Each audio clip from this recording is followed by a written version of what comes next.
तो हेलो दोस्तों, मेरे पास है यहाँ पे Redmi Note 7 Pro। इसका मैं आपको फुल रिव्यू देने वाला हूँ। जी हाँ दोस्तों, इसको मैंने लगभग 8 महीने यूज़ किया है दोस्तों। 8 महीने के बाद आपको मैं इसका एक फुल रिव्यू देने वाला हूँ, ताकि आपको अंदाज़ा लग जाएगा कि 10,000 की रेंज में क्या ये फ़ोन अभी आपको 10,000 की रेंज में आपको यह फ़ोन अच्छा बेहतर मिलेगा या नहीं मिलेगा। क्योंकि दोस्तों अभी इसका फ्लिपकार्ट पे इसका प्राइस है 10,000 रुपये दोस्तों। तो क्या 10,000 में आपको 10,000 में बहुत यहाँ पे अदर कंपटीटर्स है, जैसे Note 8 भी है, Realme 5S है, Realme 5 है, Vivo U20 है। ये 10-11 हज़ार की फ़ोन में बजट में आते हैं दोस्तों। उसमें आपको 3 कैमरे मिलते हैं, या लगभग आपको उसमें स्पेक्स अच्छे ही मिलते हैं। क्या अगर सोच रहे कि दोस्तों अगर आपको Redmi Note 7 Pro लेना है तो 8 महीने यूज़ करने के बाद आपको मैं इसका फुल रिव्यू दूंगा दोस्तों। तो चलिए इस वीडियो को शुरू करते हैं। तो दोस्तों बात करते हैं आप इसकी बिल्ड क्वालिटी की। देख सकते हैं दोस्तों, आपको बताने की बात नहीं, इसमें ग्लास बॉडी मिलती है, फ्रंट और बैक में गोरिल्ला ग्लास 5 की प्रोटेक्शन है। तो इसके बारे में हम छोड़ देते हैं और बात करते हैं दोस्तों इसके परफॉर्मेंस की। यहाँ तो जब ये फ़ोन लॉन्च हुआ था इसमें हमें मिलता है स्नैपड्रैगन 675। तो काफ़ी सारे बग्स थे इसमें, काफ़ी सारे हीटिंग इश्यूज़ थे, और ये Asphalt 9 को या PUBG को थोड़ा सा हीट हो जाता था फ़ोन जल्दी, और थोड़ा सा इसमें लैग करता था। तो जी हाँ दोस्तों, अभी इसको काफ़ी सारे अपडेट मिलने के बाद MIUI 11 में इसमें काफ़ी सारे बदलाव आ चुके हैं। अभी ये फ़ोन बिल्कुल आपको PUBG खेलने के लिए अगर आप इसमें PUBG खेलेंगे तो आपको इसमें कोई भी दिक्कत नहीं जाएंगी, और यहाँ पे कोई भी हीटिंग इश्यूज़ आपको देखने नहीं मिलेंगे। और जी हाँ दोस्तों, हीटिंग के बारे में और एक बात करता हूँ कि जब ये फ़ोन लॉन्च हुआ था तो इसके कैमरे में काफ़ी सारे बग्स थे, क्योंकि आप इसे जब भी आउटडोर में यूज़ करते थे कैमरा थोड़ा स्लैग होने करता था। जैसे आप वीडियो निकालते वो बहुत ही ज़्यादा हीट हो जाता था और बहुत ही ज़्यादा कैमरा लैग करता था।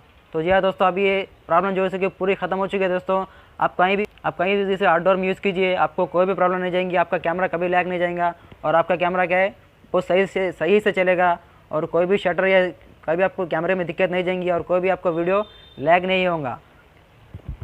तो यहाँ से इसी कैमरे के बारे में बात करते हैं, क्योंकि आप इसमें मिलता है 48 मेगापिक्सल का सोनी IMX586 का सेंसर मिलता है, जो कि फ्लैगशिप लेवल का सेंसर है। इसके हिसाब से दोस्तों आपको कैमरा जो है सो कि बहुत ही कैपेबल कैमरा मिलता है। मैं ये नहीं बोल रहा कि इसमें आपको 4 कैमरे ज़रूर नहीं मिलेंगे, लेकिन ये इसका एक कैमरा 4 कैमरे के ऊपर आपको भारी मिलेगा। आपको वाइड एंगल नहीं मिलता, इसमें मैक्रो नहीं मिलेगा, लेकिन आपको इसमें देखिए दोस्तों, आपको 2 ही कैमरे की ज़रूरत है। एक आपको मेन कैमरा होना है, आप क्या बोलते हैं पोर्ट्रेट शॉट के लिए आप कैमरा यूज़ करते हैं।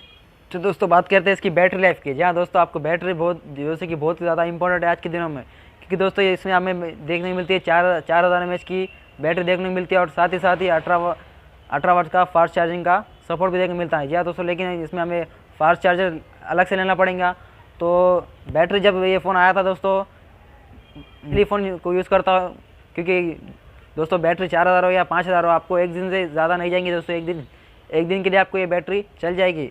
लेकिन हाँ दोस्तों, इसमें थोड़े से जब से इसमें अपडेट मिला है दोस्तों, इसके बैटरी बैकअप थोड़ा सा कम हो चुका है दोस्तों। ये एक दिन से आपको कम क्या बैटरी बैकअप दे रही है। शायद इसे अगले अपडेट में से बैटरी का इशू सॉल्व हो जाएगा। तो दोस्तों की बैटरी के बारे में आप थोड़ा आगे आने वाले अपडेटों में इसकी बैटरी को थोड़ा सा इंप्रूव कर दिया जाएगा। या दोस्तों आप फाइनल बात करते हैं कि क्या आपको ये फ़ोन 10,000 में लेना चाहिए या नहीं लेना चाहिए। देखिए दोस्तों, अगर मेरी माने तो 10,000 की रेंज में आपको इसमें बहुत ही अच्छी बैटरी और बहुत ही अच्छा हार्डवेयर और बहुत ही अच्छा है कि आपको फ्लैगशिप लेवल का कैमरा इसमें देखने को मिलता है दोस्तों।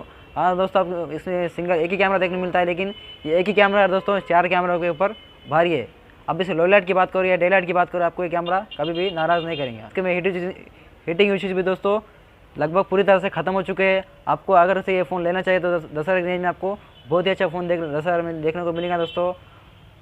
क्योंकि इसलिए बोल रहा हूँ कि दोस्तों मैंने इसको 8 महीने यूज़ किया दोस्तों। 8 महीने यूज़ करने के बाद मैं आपको एक फुल रिव्यू दे रहा हूँ दोस्तों, ताकि आपको अंदाज़ा आपको मालूम सके कि दोस्तों जब आप 10,000 रुपये किसी फ़ोन में डाल रहे हो तो आपको फ़ोन अच्छा मिले दोस्तों। आप इसको फ़ोन को लेकर आप परेशान ना हो दोस्तों।